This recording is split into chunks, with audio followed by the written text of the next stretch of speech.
বলেন মান কাতালা নাফসান বেগাইরে নাফসিন আও ফাসাদিন ফিল আরজি ফাকান্নামা কাতালান নাসা জামিয়া। কোনো মানুষ যদি কোনো মানুষকে অন্যায়ভাবে হত্যা করে তাহলে সে সারা পৃথিবীর মানুষকে হত্যা করলো, সে এত বড় পাপী। পৃথিবীর যে কোনো মানুষ, একজন হিন্দু মানুষ হিন্দু অবস্থায় পৃথিবীতে বসবাস করার পূর্ণ অধিকার রাখে, তাকে কেউ মারতে পাবে না।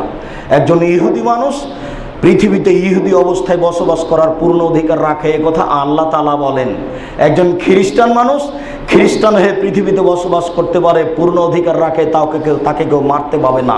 একজন বৌদ্ধ মানুষ বৌদ্ধ অবস্থায় পৃথিবীতে বসবাস করার পূর্ণ অধিকার রাখে, কেউ তাকে মারতে পাবে না।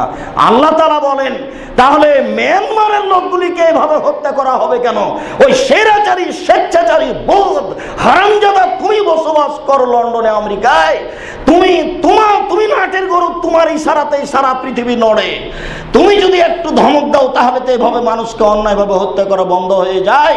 মানুষকে এই জগতে, এই শতাব্দীতে, এই সময়ে হাত কেটে নেওয়া হবে, পা কেটে নেওয়া হবে, চামড়া ছিলে নেওয়া হবে, জবে করা হবে, গুলি করা হবে, যুবতী মেয়েদেরকে ধর্ষণ করার পরে স্তন কেটে নেওয়া হবে, পরনের কাপড় খুলে নিয়ে তাকে হাঁটতে বাধ্য করা হবে, আবার তাদের বসের কাছে নিয়ে যেতে হবে জেনা করার জন্য।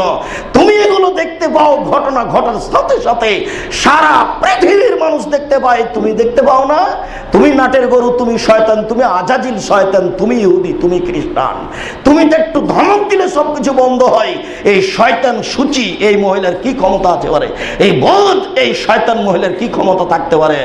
শোনো, মানুষের অন্যায়কে অন্যায় মনে করে রক্ষা করার চেষ্টা করো। তুমি ইহুদি, তুমি খ্রিস্টান, তুমি লন্ডন আমেরিকার ক্ষমতা প্রয়োগ করো। তোমার দেশে একটা অন্যায় হলে তুমি বিচার করতে পারো। এই শতাব্দীতে তুমি দিন রাত দেখতে পাচ্ছ এই অন্যায়, তুমি বন্ধ করো না, মনে রেখো তোমার একদিন বিচার হবেই। আমরা অসহায় মানুষ, আমরা কিছু করতে পারি না। আমরা প্রার্থনা করে আল্লাহকে বলছি, তুমি সর্বশক্তিমান, তুমি সব কিছু করতে পারো। তুমি মানুষকে তার ভিতর থেকে দুর্বল করে দাও, সে যেন অন্যায়ের হাত গুটিয়ে নেয়, তারা যেন আর অন্যায় না করে। এই অসহায় মানুষগুলির প্রতি তুমি একটু বিশেষ দয়া করো, তুমি বিশেষ রহমত করো। তোমার কাছে আন্তরিকভাবে জুমার খুতবায় আবেদন জানাচ্ছি। আমরা মানুষ, আমরা মিয়ানমারের মানুষগুলির ছবি দেখে খুব কষ্ট পাই, আমাদের কিছু করার নেই। তুমি সর্বশক্তিমান, তুমি সব কিছু করতে পারো। আমরা বিশ্বাস করি, তোমার উপরে আমাদের অগাধ বিশ্বাস আছে, আমাদের বিশ্বাসে কোনো ত্রুটি নেই। বিশ্বাসের ভিত্তিতে বলছি, তুমি সর্বশক্তিমান, তুমি তাদের রক্ষা করো।